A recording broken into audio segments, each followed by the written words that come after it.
21 November সকাল 10:38, 5.7 মাত্রার ভূমিকম্পে কেঁপে ওঠে ঢাকা। উৎপত্তি নরসিংদীর মাধবদী। এরপর 22 নভেম্বর সকাল 10:36 আবার ভূমিকম্প, তবে আগের চেয়ে মৃদু। সময়টা খেয়াল করুন। 3.3 মাত্রার ওই ভূমিকম্পটি হয় নরসিংদীর পলাশে। এরপর 23 নভেম্বর অর্থাৎ রোববার সময় সকাল 10:39 5.3 মাত্রার আবার ভূমিকম্প, তবে এবারের বিপর্যয়ের উৎপত্তিস্থল মিয়ানমারে। পরপর 3 দিনের ভূমিকম্প হওয়ার সময় আশ্চর্যজনকভাবে মিলে যাচ্ছে, তাই না? মিয়ানমারে হওয়া ভূমিকম্পের এই ধাক্কা পৌঁছে গেছে তার প্রতিবেশী থাইল্যান্ডেও। মিয়ানমারের দাওয়েই শহর থেকে 267 কিলোমিটার দক্ষিণ পশ্চিমে আন্দামান সাগর এবারের ভূমিকম্পটির উৎপত্তিস্থল। মার্কিন ভূতাত্ত্বিক জরিপ সংস্থা USGS খবরটি জানিয়েছে। ভারতের ভূকম্পন বিদ্যা সংস্থা NCS এর দেওয়া তথ্য বলছে 22 নভেম্বর বাংলাদেশের মতো মিয়ানমারেও অন্তত 3টি ভূমিকম্প হয়েছে। বাংলাদেশ সময় সকাল 6:41 3.5 মাত্রার কাঁপুনিতে কেঁপে উঠেছিল দেশটির মাটি। তারপরও 7:19 3.7 মাত্রার ভূমিকম্প হয়। রাত 11:01 মিয়ানমারে 3.4 মাত্রার আরও একটি ভূকম্পন টের পাওয়া গেছে। তবে বাংলাদেশের মতো ওইসব কম্পনে হতাহত বা ক্ষয়ক্ষতির খবর এখনও মেলেনি।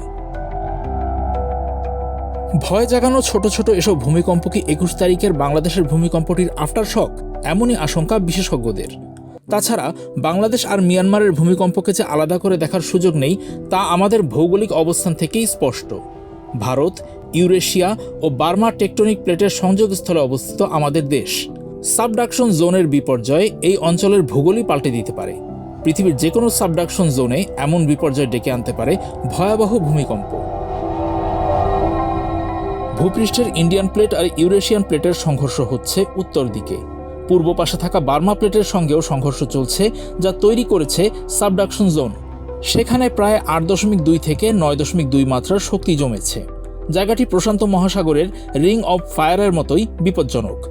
বলা হচ্ছে তার সামান্য অংশই 21 নভেম্বর ছাড়া পেয়ে বাংলাদেশ ও ভারত জুড়ে তাণ্ডব দেখিয়েছে।